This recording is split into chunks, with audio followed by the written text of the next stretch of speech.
আসসালামু আলাইকুম। ১৩৬ পদের রাজধানী উন্নয়ন কর্তৃপক্ষ রাজুকে নিয়োগ বিজ্ঞপ্তি ২০২৬, যার আবেদনের শেষ সময় হচ্ছে ৭ জুলাই ২০২৬ তারিখ পর্যন্ত।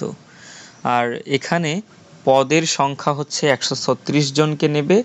আর যার আবেদন ফি ক্রমানুসারে ২২৩ টাকা, ১৬৮ টাকা, ১১২ টাকা ও ৫৬ টাকা করে। আর আবেদন শুরু হবে ৮ই জুন ২০২৬ তারিখ থেকে। আবেদন শুরু হবে ৮ই জুন ২০২৬ থেকে, আর আবেদনের শেষ দিন হচ্ছে ৭ই জুলাই ২০২৬ পর্যন্ত। আর রাজুকের যে নিয়োগ বিজ্ঞপ্তি ছেড়েছে এর মধ্যে যে পদগুলো আছে সেগুলো নিয়ে কথা বলবো। প্রথমেই ১ নম্বরে আছে সহকারী পরিচালক প্রশাসন পদ, যার বেতন শুরু হবে গ্রেড ৯-এর ২২,০০০ টাকা থেকে ৫৩,০৬০ টাকা পর্যন্ত।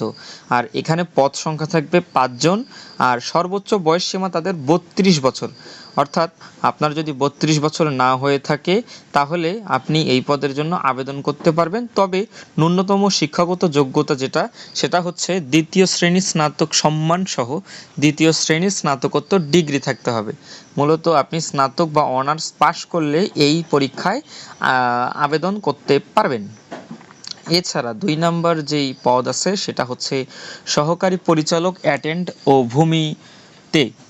এটাও নবম গ্রেডের চাকরি, খুব হ্যান্ডসাম একটা চাকরি। এখানে নেবে হচ্ছে 4 জনকে, ওই একই বয়সসীমা, আর এতেও দ্বিতীয় শ্রেণীর স্নাতক বা অনার্স পাস। এরপর ৩ নম্বর হচ্ছে সহকারী পরিচালক হিসাব, মানে হিসাব সহকারী পরিচালক নেবে। এটাও নবম গ্রেডের চাকরি। এটাতে পদ সংখ্যা হচ্ছে মাত্র 2 জন, বয়স 32, এবং এক্ষেত্রে শিক্ষাগত যোগ্যতা একটু পরিবর্তিত হয়েছে। ব্যবস্থাপনা, ফিনান্স অথবা অ্যাকাউন্টিং বিষয়ে দ্বিতীয় শ্রেণীর স্নাতক সম্মানসহ দ্বিতীয় শ্রেণীর স্নাতকোত্তর ডিগ্রি। অর্থাৎ আপনি যদি ব্যবস্থাপনা, ফিনান্স অথবা অ্যাকাউন্টিং সাবজেক্ট নিয়ে পড়াশোনা করে থাকেন অনার্সে, তাহলে আপনি এই পদের জন্য আবেদন করতে পারবেন। আর ৪ নাম্বার যে পদ আছে সেটা হচ্ছে সহকারী পরিচালক জনসংযোগ ও প্রোটোকল পদে। এক্ষেত্রে আপনার পদ সংখ্যা হচ্ছে ১ জন, মানে একজনকেই নেবে সারা বাংলাদেশ থেকে।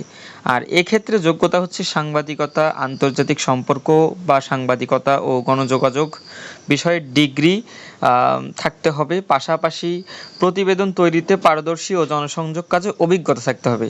এছাড়া আপনাকে বাংলা এবং ইংরেজিতে প্রেস ব্রিফিং সম্পর্কেও জানতে হবে। এটিও একটি নবম গ্রেডের চাকরি, আর এতেও বেতন ওই ২২,০০০ থেকে ৫৩,০৬০ টাকা পর্যন্ত।